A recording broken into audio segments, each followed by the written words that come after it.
ადამიანისა და კომპიუტერის ჭადრაკში დაპირისპირების ისტორია ერთ-ერთი ყველაზე მნიშვნელოვანი და სიმბოლური ამბავია როგორც ჭადრაკის, ისე ხელოვნური ინტელექტის განვითარების გზაზე. ეს ისტორია გვიჩვენებს, როგორ გადავიდა ინტელექტუალური უპირატესობა ნელ-ნელა ადამიანიდან მანქანაზე და როგორ შეიცვალა ადამიანის როლი მეტოქიდან პარტნიორამდე. ყველაფერი ჯერ კიდევ მე-20 საუკუნის შუა წლებში დაიწყო, მაშინ როდესაც კომპიუტერები პრაქტიკულად არ არსებობდა თანამედროვე გაგებით. 1948 წელს ამერიკელმა მეცნიერმა კლოდ შენონმა გამოაქვეყნა ნაშრომი კომპიუტერის პროგრამირება ჭადრაკის სათამაშოდ, რომელმაც საფუძველი ჩაუყარა კომპიუტერული ჭადრაკის თეორიას.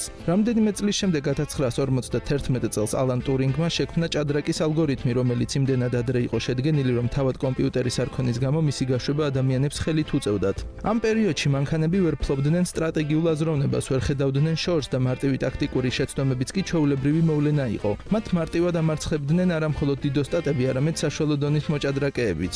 1960-70-იან წლებში მდგომარეობა ნელ-ნელა შეიცვალა. კომპიუტერების გამოთვლითი სიმძლავრე გაიზარდა და პროგრამებმა დაიწყეს რეალური პარტიების თამაში. ამ ეპოქის ერთ-ერთი სიმბოლური ფიგურა იყო საერთაშორისო ოსტატი დევიდ ლევი, რომელმაც 1968 წელს საჯაროდ დადო სანაძლეო, რომ მომდევნო 10 წლის განმავლობაში ვერც ერთი კომპიუტერი ვერ დაამარცხებდა. 1978 წელს მან მართლაც მოიგო ეს სანაძლეო, რაც ნათლად აჩვენებდა, რომ ადამიანი ჯერ კიდევ აშკარად წინ იდგა. მიუხედავად ამისა, უკვე მაშინ ჩანდა, რომ კომპიუტერები ძლიერდებოდა და მათი ტაქტიკური სიზუსტე თანდათან საშიში იარაღად იქცეოდა. 1980-იან წლებში დაიწყო გარდამტეხი ეტაპი. პროგრამები, როგორიც იყო Cray Blitz, High Tech და Deep Thought, უკვე ახერხებდნენ დიდოსტატების დამარცხებას ცალკეულ პარტიებში.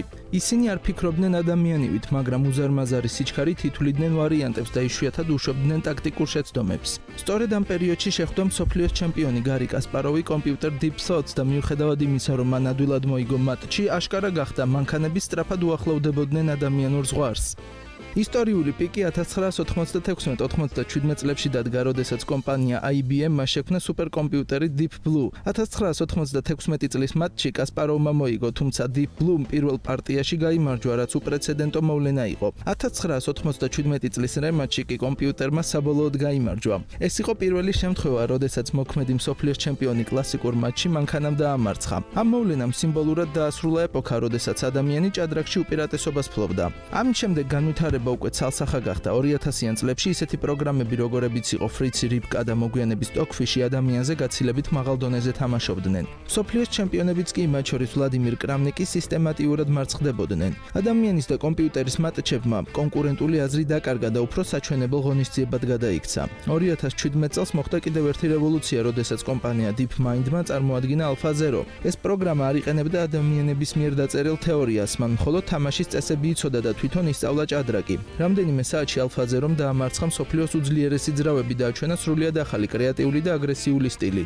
ეს იყო მტკიცებულება იმისა, რომ თვითსწავლადი ხელოვნური ინტელექტი შეიძლება კიდევ უფრო ძლიერი აღმოჩნდეს, ვიდრე ტრადიციული ალგორითმები. დღევანდელ რეალობაში კომპიუტერსა და ადამიანს შორის საჭადრაკო დაპირისპირება უკვე ისტორიულ ფაზაში გადავიდა. თუ მე-20 საუკუნის ბოლოს მთავარი კითხვა იყო, შეძლებდა თუ არა მანქანა ადამიანის დამარცხებას, დღეს ეს საკითხი აღარ განიხილება როგორც ღია დებატი. პასუხი ერთმნიშვნელოვანია. თანამედროვე საჭადრაკო პროგრამები ადამიანზე არა უბრალოდ ძლიერები, არამედ ფუნდამენტურად სხვა დონეზე მდგომი ინტელექტუალური სისტემებია, რომელთაც ადამიანური შესაძლებლობების საზღვრები დიდი ხანია გადალახეს. ადამიანის ტვინი ჭადრაკში ეყრდნობა გამოცდილებას, ინტუიციას, ნიმუშების ამოცნობას და შემოქმედებით აზროვნებას. დიდოსტატები წლების განმავლობაში აგროვებენ პოზიციურ ცოდნას და სწავლობენ, როგორ მიიღონ სწორი გადაწყვეტილება არასრულყოფილი ინფორმაციის პირობებში. კომპიუტერი კი სხვა გზით მიდის. თანამედროვე საჭადრაკო ძრავები, როგორიცაა სტოკფიში და Lila Chess Zero, აერთიანებენ უზარმაზარ გამოთვლით ძალას ნეირონულ ქსელებთან, რაც მათ საშუალებას აძლევს პოზიციები შეაფასონ არა მხოლოდ ტაქტიკურად, არამედ ღრმად სტრატეგიულადაც. ისინი აღარ არიან მხოლოდ მთვლელები, ისინი თამაშობენ თითქმის იდეალური ლოგიკით. ამ განსხვავებამ საბოლოოდ გააქრო პირდაპირი კონკურენცია. დღეს არც ერთი ადამიანი, მათ შორის მსოფლიოს მოქმედი ჩემპიონიც კი ვერ გაუძლებს ასეთ ძრავას თანაბარ პირობებში. ამასთან ერთად საინტერესოა, რომ ეს დომინაცია ჭადრაკის დასასრულს არ ნიშნავს. პირიქით, ადამიანისა და კომპიუტერის ურთიერთობა კონკურენციიდან თანამშრომლობაზე გადავიდა. თანამედროვე დიდოსტატები ყოველდღიურად იყენებენ ძრავებს დებიუტების გასაანალიზებლად, ახალი იდეების საპოვნელად და საკუთარი შეცდომების გამოსასწორებლად. ბევრ შემთხვევაში სწორედ კომპიუტერებმა შეცვალეს ადამიანური წარმოდგენა წარმოდგენების სწორი ჭადრაკის შესახებ. Მსხვერპლები, რომლებიც ადრე აბსურდულად ითვლებოდა, დღეს თეორიულ ნორმად იქცა, ხოლო პოზიციები, რომლებიც ადამიანისთვის უსიცოცხლოდ გამოიყურება,